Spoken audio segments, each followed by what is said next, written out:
在这个充满噪音与期待的现代社会里，你是否曾经在深夜里感到一种无法言喻的疲惫？这种疲惫并非来自于体力的透支，而是源于灵魂深处的拉扯。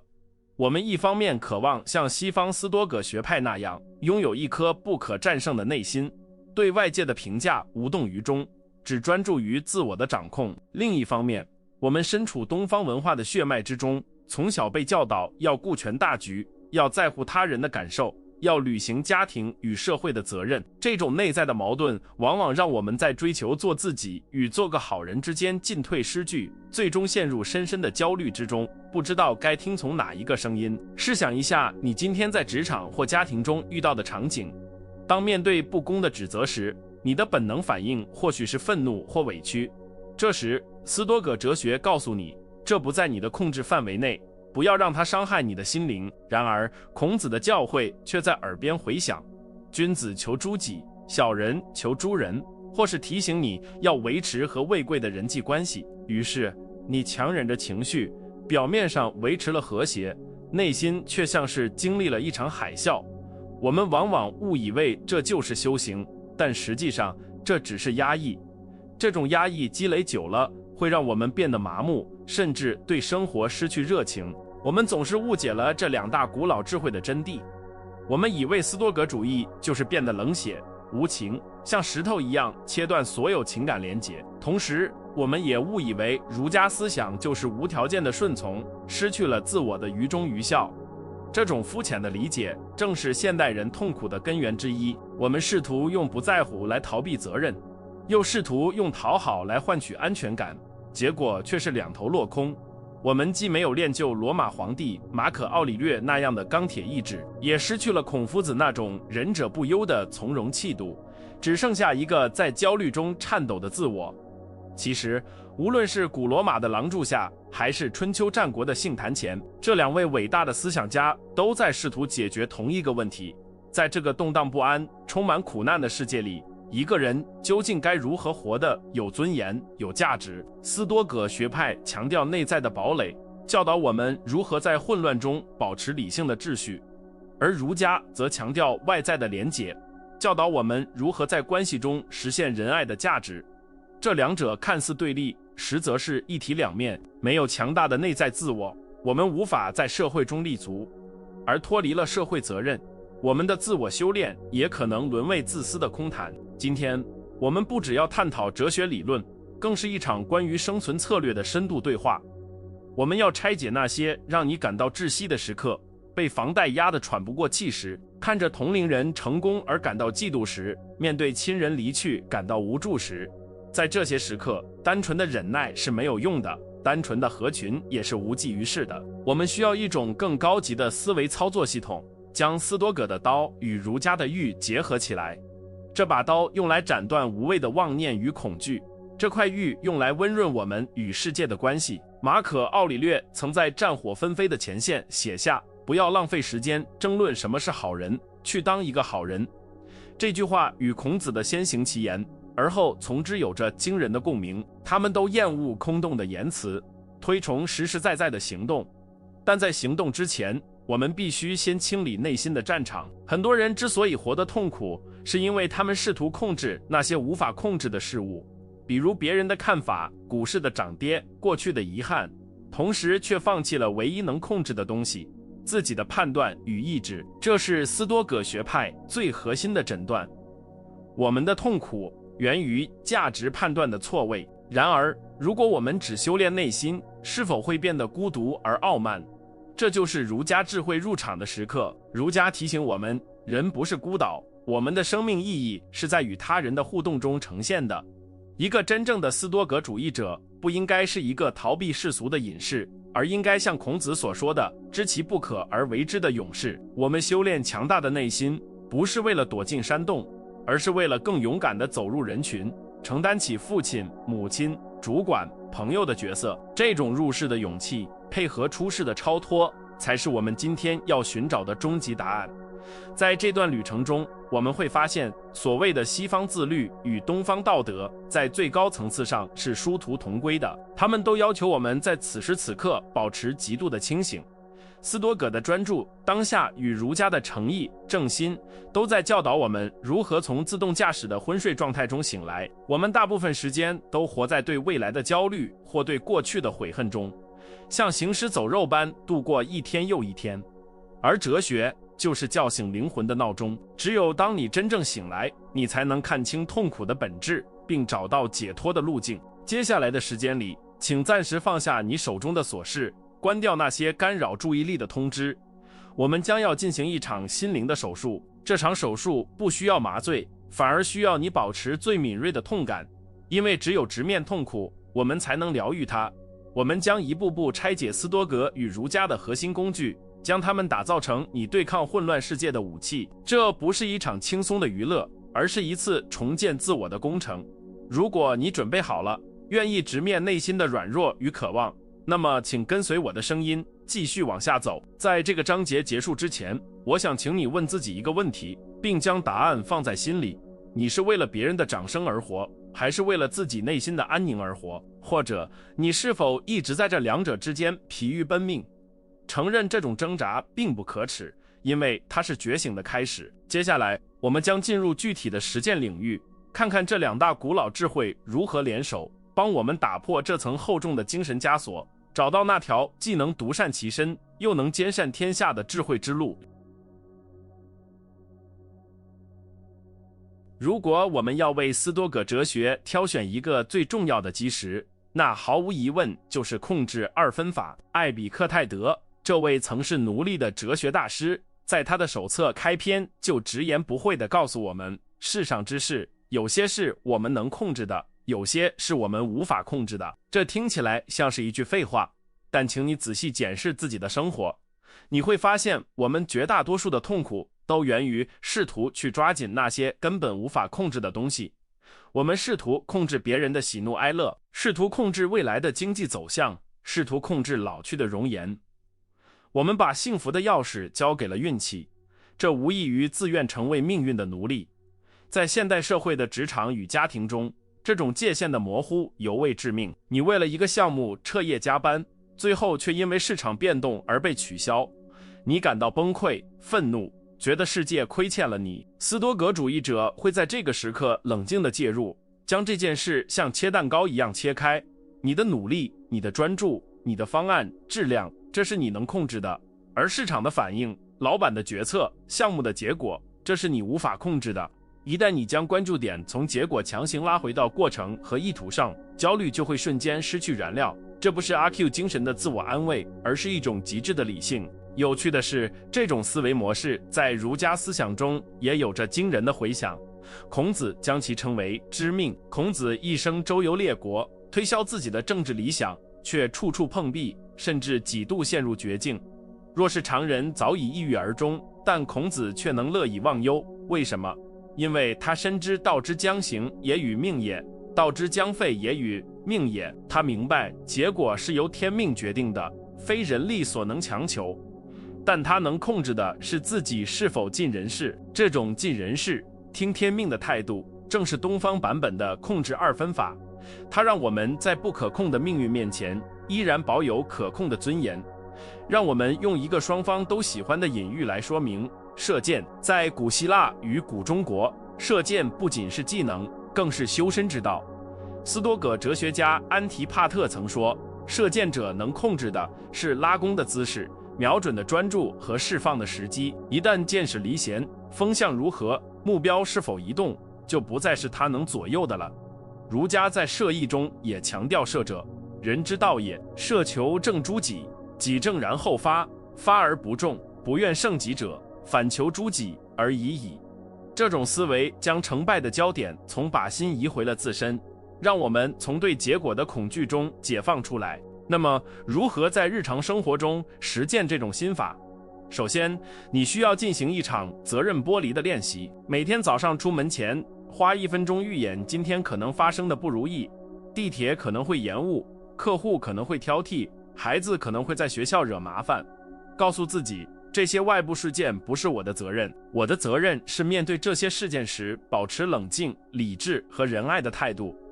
当你把做好一个父亲、或做好一个员工定义为你的目标，而不是把孩子考满分或升职加薪当作目标时，你就夺回了生活的主动权。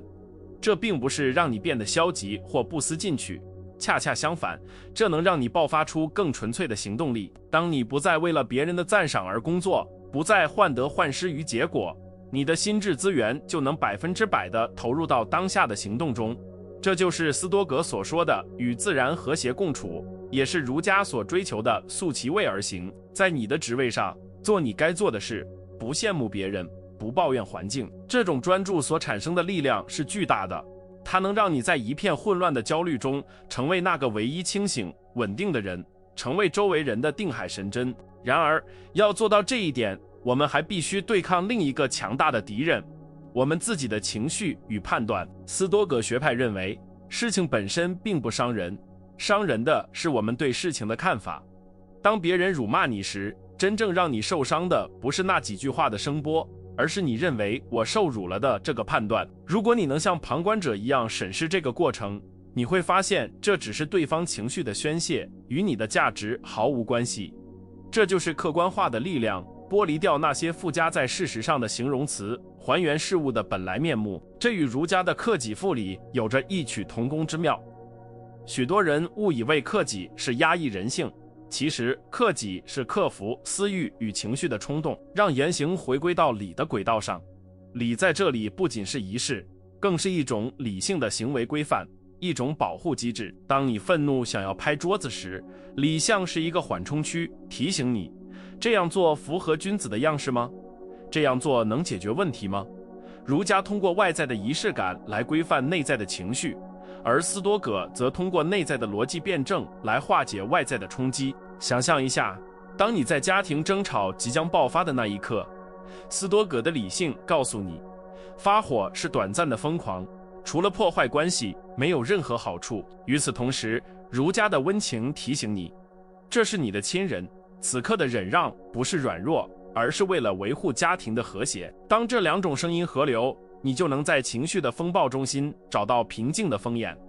你选择深呼吸，选择暂时离开，或者选择用温和而坚定的语气回应。这就是修行，这就是将哲学转化为具体的生存技能。这种修行需要极高的警觉性。斯多葛学派称之为 prososos 专注，儒家称之为慎独。这意味着无论是否有人看见，你都要像守卫城池的士兵一样，时刻监视自己的念头。每一个负面的念头，每一个抱怨的冲动，都是试图入侵你内心堡垒的敌人。你必须在他们落地生根之前，就用理性的剑将其斩断。这是一场发生在脑海里的战争，虽然没有硝烟，却决定了你一生的生活质量。我们常常抱怨现代生活太累，其实累的不是身体，而是心累。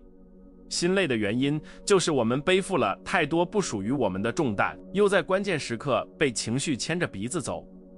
通过区分控制权，我们卸下了命运的包袱；通过理性与礼教的双重过滤，我们驯服了情绪的野马。这是一个减法的过程，减去那些虚妄的期待，减去那些无谓的愤怒，剩下的就是一个轻盈、强大且自由的灵魂。但你可能会问，如果我不断的退让，不断的修炼内心，会不会在这个残酷的世界里吃亏？会不会变成别人眼中的软柿子？这是一个非常现实的问题。这里我们必须澄清一个巨大的误区：斯多葛的平静与儒家的谦让绝不等于软弱。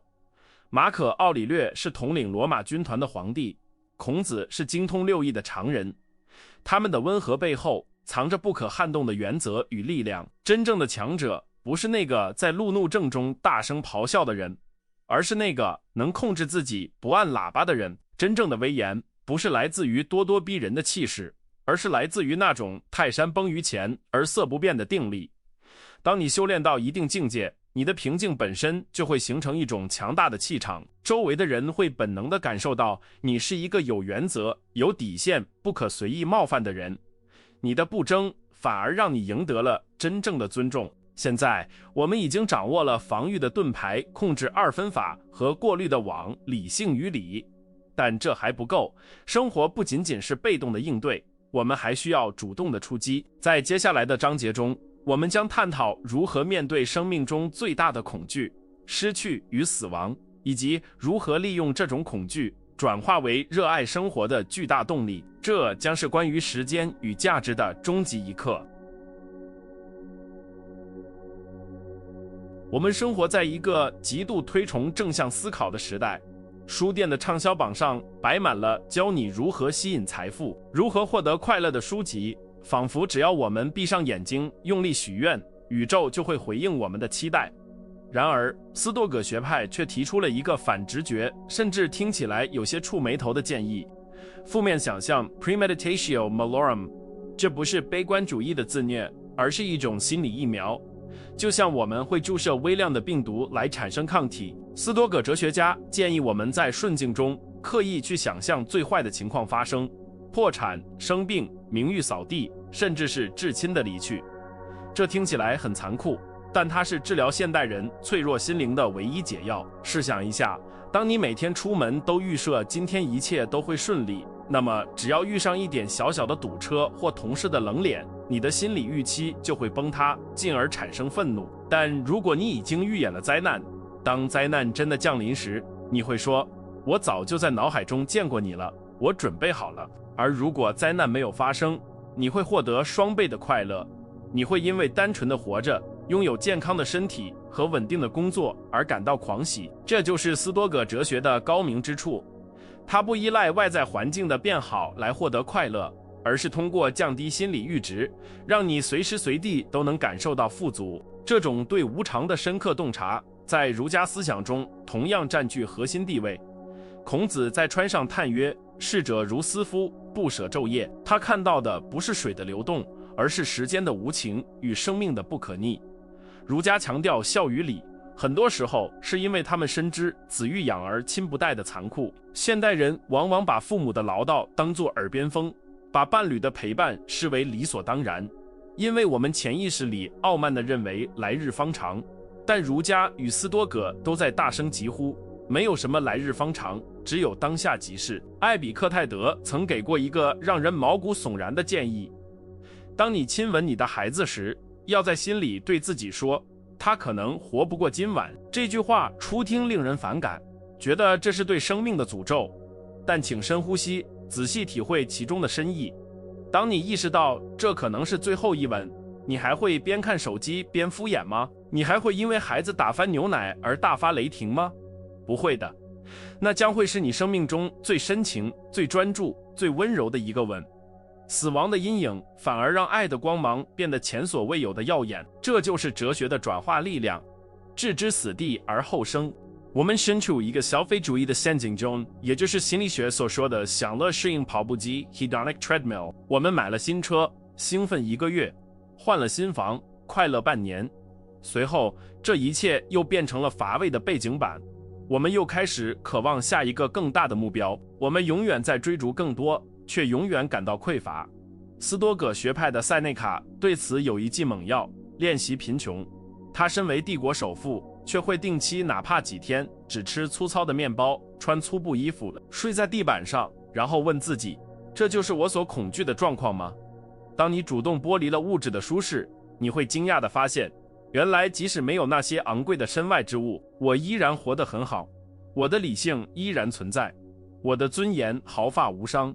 这种体验会给你带来一种无坚不摧的安全感，你不再害怕失业，不再害怕经济危机，因为你已经在心理上演练并战胜了贫穷。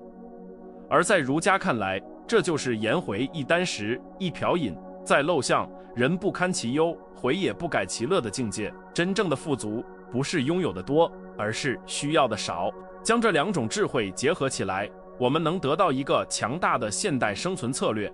在物质上，向儒家学习惜物与节用，尊重每一分资源的来之不易；在精神上，向斯多葛学习剥离，随时准备好将手中的一切归还给命运女神。你要像一个住5星级酒店的旅客，尽情享受房间的奢华与服务，但心里清楚地知道，退房的时间一到，这里的一针一线都带不走。你不会因为要退房而痛哭流涕，因为你从入住的那一刻起就知道了规则。这种心态在人际关系中尤为重要。现代社会的人际关系脆弱而功利，我们习惯了点赞之交，却忘了文景之交。当你应用最后一次的视角来看待身边的人，你的社交质量会发生质的飞跃。下一次与朋友聚餐，试着把他当作即将远行、再也不见的人来对待。你会耐心地倾听他的每一句话，你会收起那种评判与傲慢，你会发现，原来每个人的生命都是如此孤独而珍贵。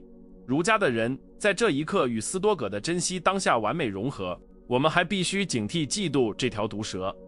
在社交媒体时代，我们每天都被迫观看别人的高光时刻，焦虑感油然而生。斯多葛学派告诉我们，你羡慕别人的财富，就必须同时接受他为了财富所付出的代价，他的焦虑，他的虚伪，他失去的自由。你不能只要结果而不要过程。儒家则更进一步，提出君子成人之美。当你真心地为他人的成功感到高兴时，你就打破了零和博弈的思维，你的心胸会变得宽广，你的世界会因此而扩大。这不仅仅是思维的体操，更是行动的指南。从今天开始，尝试一个微小的习惯，每天晚上睡觉前回顾一天中发生的一件好事，无论多小，或许是一杯好喝的咖啡，或许是陌生人的一个微笑，然后想象一下，如果这件事没有发生，你会有什么感觉？这种减法思维会让你对现有的一切充满感激。斯多葛主义者不是不快乐，相反，他们是世界上最懂得感恩的一群人，因为他们把每一次呼吸都当作是命运额外的馈赠。或许你会觉得这样活着会不会太沉重，时刻想着失去，时刻准备着灾难。其实真正的沉重是那种以为自己能永远拥有的错觉，当那个气泡破灭时，那种打击才是毁灭性的。相反，当你直视深渊，深渊就不再是恐惧的来源，而是背景。正如战士在战场上最能体会和平的可贵，当我们直面生命的有限性时，我们才能爆发出无限的生命力。我们不再拖延，不再等待完美的时机，因为我们知道时机就是现在。在这个章节的尾声，我想邀请你做一个思想实验。如果你的人生只剩下最后1年，你会继续现在的工作吗？你会继续维持现在的人际关系吗？你会继续为了那些鸡毛蒜皮的小事生气吗？斯多葛和儒家都会告诉你，如果答案是否定的，那么你现在就需要改变。不要等到死神敲门的那一刻才开始生活。拥抱无常，不是为了让我们恐惧死亡，而是为了让我们在死亡到达之前热气腾腾地活着。现在我们已经武装了头脑，学会了控制，也学会了珍惜，但旅程还未结束。在最后一个章节，我们将把视角拉高到宇宙的维度，去探讨一个终极问题：在这个浩瀚的宇宙中，渺小的我们究竟该如何找到永恒的意义？这将是我们对抗虚无主义的最后一战，也是整个斯多葛与儒家智慧的最高潮。当我们深陷于日常的琐碎与焦虑时，斯多葛哲学提供了一种极具震撼力的视角转换工具，称为俯瞰视角 （View from above）。想象一下，你的灵魂脱离了躯体，缓缓升空，穿过屋顶，越过城市，直到进入深邃的太空。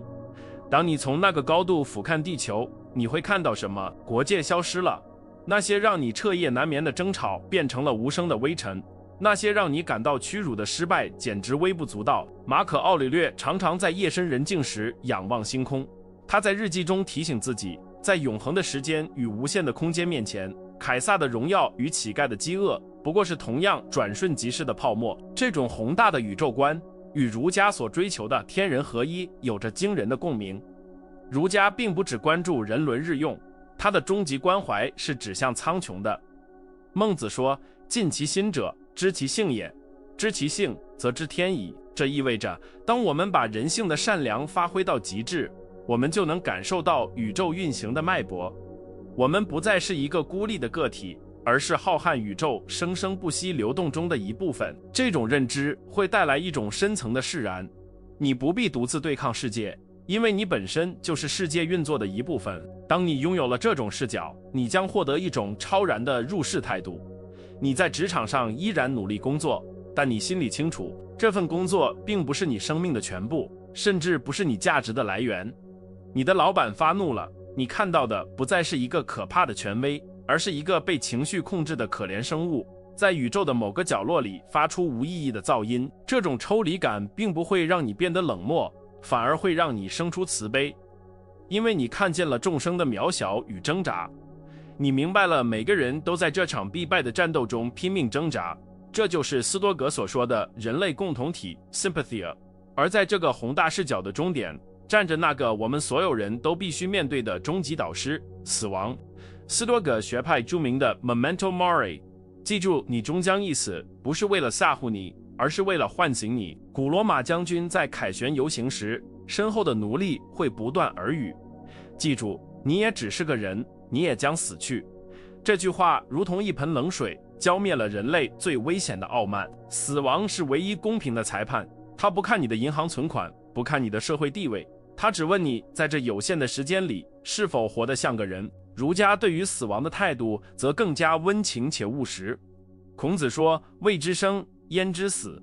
这并不是逃避死亡，而是强调透过好好活着来超越死亡。在儒家看来，肉体终将腐朽，但精神可以不朽。立德、立功、立言，这是儒家对抗虚无的3件武器。当你想到你的行为会成为子孙后代的榜样，当你想到你的善意会像涟漪一样在人群中扩散，死亡就不再是终结，而是一种传承的节点。你不是在走向毁灭，而是在完成一场接力。将这两者结合，我们得到了一种强有力的生命哲学：向死而生。每一天早上醒来，我们都应该把它当作是额外赚到的一生。斯多葛提醒我们时间的紧迫性，让我们不敢懈怠；儒家提醒我们责任的重要性，让我们不敢苟且。这种张力会让你的生命充满质感，你不再会为了鸡毛蒜皮的小事浪费时间，因为你知道时间太贵了；你不再会对身边的人恶语相向，因为你知道相聚太短了。现在，让我们回到最初的问题：斯多葛的自律与儒家的道德究竟是束缚还是自由？经过这趟思想的旅程，答案已经很清晰了，它们不是束缚，而是保护。就像火车只有在轨道上行驶才是自由的，脱轨的火车只有毁灭。这两大哲学体系为我们铺设了通往幸福的轨道，内在有斯多葛的钢铁骨架，支撑我们在逆境中屹立不倒；外在有儒家的温润血肉，让我们在关系中温暖他人。这就是内圣外王的现代演绎。你不必成为一个穿着长袍的古人，也不必隐居山林。真正的哲学家隐藏在早高峰的地铁里，隐藏在充满烟火气的菜市场里，隐藏在充满压力的写字楼里，就是你。当你在被误解时选择微笑，你就是斯多葛；当你在疲惫时依然为家人做一顿热饭，你就是儒家。这是一种无声的英雄主义。在这个喧嚣、浮躁、充满戾气的时代，能够保持清醒，保持善良，保持内心的秩序，就是最大的修行。这条路并不好走，它是一条窄门，你会反复失败，会被情绪劫持，会感到迷茫，这很正常。马可·奥里略写《沉思录》也是为了提醒自己，他也经常做不到。孔子也说自己70而从心所欲，不逾矩，花了整整一生才达到境界。关键不在于完美，而在于坚持。每一次跌倒后的爬起，每一次失控后的反思，都是灵魂肌肉的撕裂与重组。只要你在路上，你就已经赢了。在视频结束之前，我想给你最后一个具体的行动建议，这是我为你准备的灵魂药方。不要只是听听就算了，知识如果不能转化为行动，就只是大脑的赘肉。我希望你今晚就能开始做这件事，它将是你重建自我的基石。请准备一本专属的日记本，不要用手机，要用纸和笔。这将是你与自己灵魂对话的圣殿。每天晚上睡觉前，花5分钟，只问自己3个问题，并诚实地写下答案。这3个问题融合了斯多葛与儒家的精髓，能像雷射一样穿透你的生活迷雾。第一个问题：今天有什么事情让我情绪失控了？那是我的责任吗？这是斯多葛的控制2分法练习。通过书写，你将客观化你的情绪，你会发现大部分让你生气的事都是你无法控制的身外之物。写下来就是放下的过程。第二个问题：今天我对待他人的方式符合我想成为的样子吗？这是儒家的吾日三省吾身。回顾你与同事、家人、朋友的互动，你有没有傲慢？有没有冷漠？有没有因为自己的焦虑而伤害了别人？忏悔不是为了羞愧，而是为了明天的修正。第3个问题，如果今晚就是我生命的终点，我对今天的度过方式感到满意吗？这是死亡的拷问。这个问题会让你过滤掉所有的虚伪与借口。如果答案是否定的，那么明天一早你就有机会重新来过。每一天都是一个微型的轮回，都是一次重生的机会。坚持这3个问题，持续30天，你会发现你的心灵会发生奇妙的变化，你会变得更加沉稳，更加敏锐，更加有力。你会发现外面的世界依然混乱，股市依然震荡，人心依然复杂，但这一切都无法再轻易伤害你了，因为你的内心已经建立起了一座坚不可摧的堡垒，同时你的胸怀已经容纳得下整个宇宙。